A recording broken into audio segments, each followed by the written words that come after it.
Une chambre à Castel Gandolfo. Une date précise, le 11 septembre 1976, et une confrontation destinée à façonner l'histoire de l'Église. Cette scène semblait enfouie dans l'histoire, enfermée dans un tiroir depuis plus de 40 ans. Mais ce qui s'est passé il y a quelques jours vous donnera des frissons. Car les paroles que Paul VI a adressées à Marcel Lefebvre pendant ces 38 minutes sont presque identiques à celles qui s'échangent aujourd'hui entre Rome et la fraternité Saint-Pie-X. À la fin de cette vidéo, vous comprendrez pourquoi, ici, l'histoire ne s'est pas répétée, elle a rimé. Commençons par expliquer comment ce document a été mis au jour.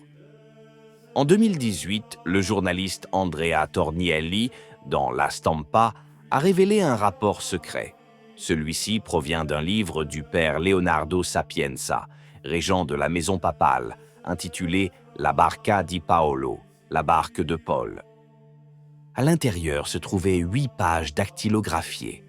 Elles avaient été tapées par Giovanni Benelli, alors substitut du secrétariat d'État et futur cardinal, qui était présent à la réunion avec le secrétaire du pape, Don Pasquale Macchi.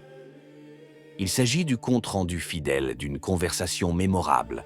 D'un côté, Paul VI, le pape du concile, de l'autre, Lefebvre, l'évêque qui avait osé contester ce concile. Pour saisir toute la portée de cet instant, il faut se rappeler ce qui venait de se produire. Quelques mois auparavant, Lefebvre avait ordonné des prêtres sans autorisation, et Rome l'avait suspendu. Il ne pouvait plus exercer légitimement son ministère. Pourtant, le pape l'avait reçu. Ce n'était pas la première fois que Paul VI s'exprimait à son sujet. 10 jours plus tôt, le 1er septembre, le pape avait adressé des paroles publiques et cinglantes à Lefebvre, évoquant ouvertement la douloureuse affaire de cet évêque. La tension était déjà palpable lorsque les deux hommes se sont retrouvés face à face. Arrêtons-nous un instant, car le ton de cette conversation en dit long. Lefebvre se met sur la défensive, il se justifie. Les journalistes ont déformé ses propos, dit-il, et il n'est pas jugé comme il le mérite. Mais Paolo VI n'est pas de cet avis, et voici les phrases qui vous glaceront le sang. A-t-il pris conscience du scandale et du mal qu'il a fait à l'Église ? Demande le pape.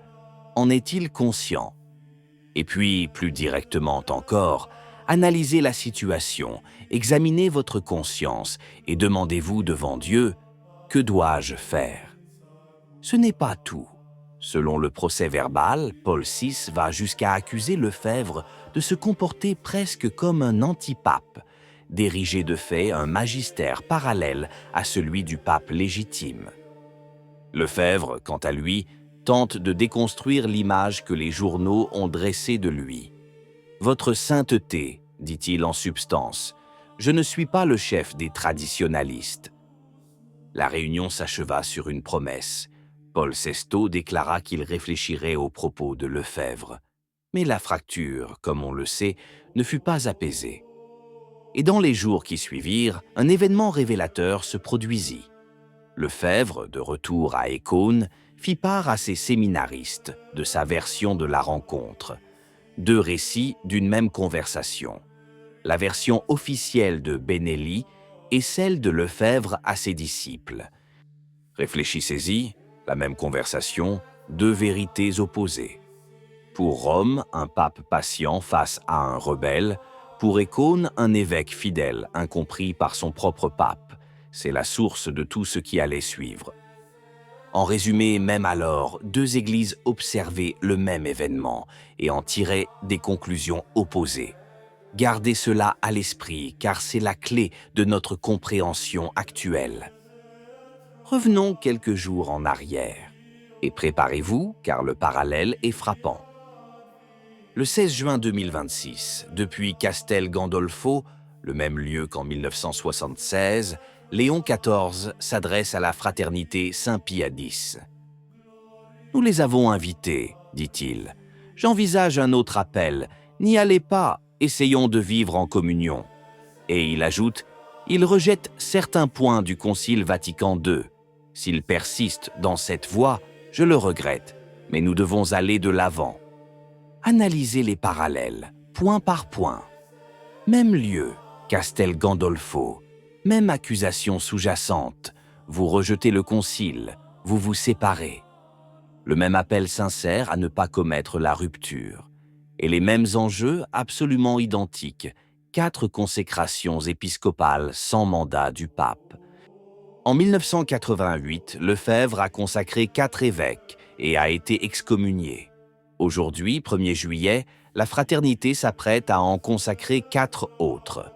Le même nombre, le même geste, la même menace d'excommunication. Comme en 1976, on assiste aujourd'hui encore à une guerre de récits.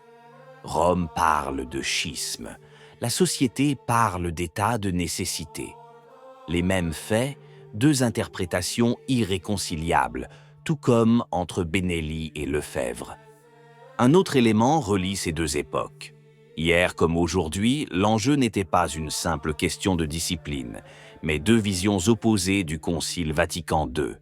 La rupture ou la continuité avec la tradition pérenne.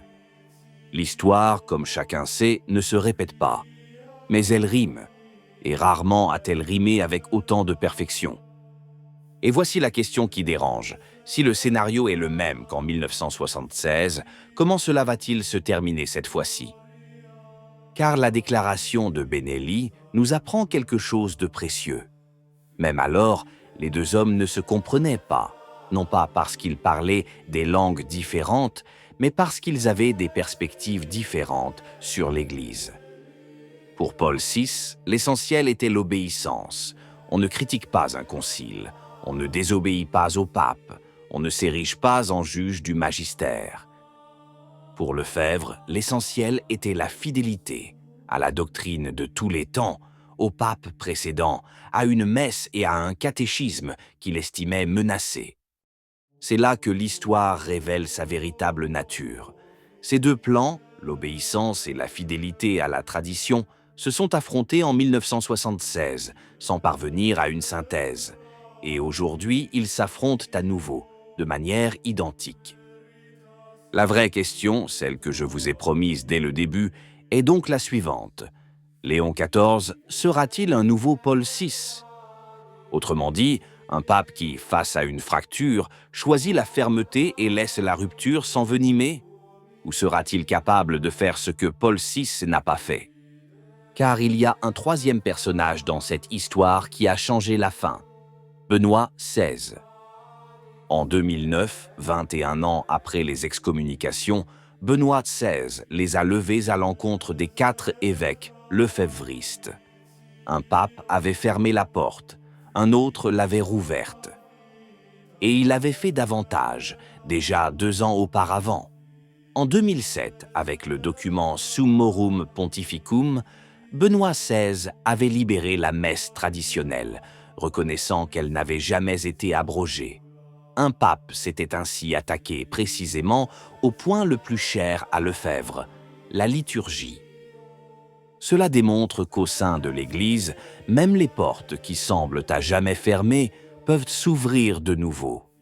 L'histoire n'est pas une condamnation, elle est un avertissement et, en même temps, un espoir. Que nous apprend donc ce rapport de 1976, retrouvé 40 ans plus tard? Cela nous enseigne que les crises de l'Église ne se résolvent ni par la seule discipline, ni par la seule protestation. Elles se résolvent lorsque quelqu'un, d'un côté ou de l'autre, a le courage d'entreprendre l'examen de conscience que Paul VI a demandé à Lefebvre et de le faire devant Dieu, non devant les journaux. Face à cela, les fidèles n'ont pas à choisir entre l'amour du pape et l'amour de la tradition. Car l'Église, lorsqu'elle est pleinement elle-même, ne les a jamais séparés. Il y a 50 ans, ni le pape ni l'archevêque n'ont réussi à les maintenir unis. La question que l'histoire nous pose aujourd'hui est de savoir si nous le pouvons. Qu'en pensez-vous? Si la vidéo vous a plu, laissez un commentaire. Amen. Que Dieu vous bénisse.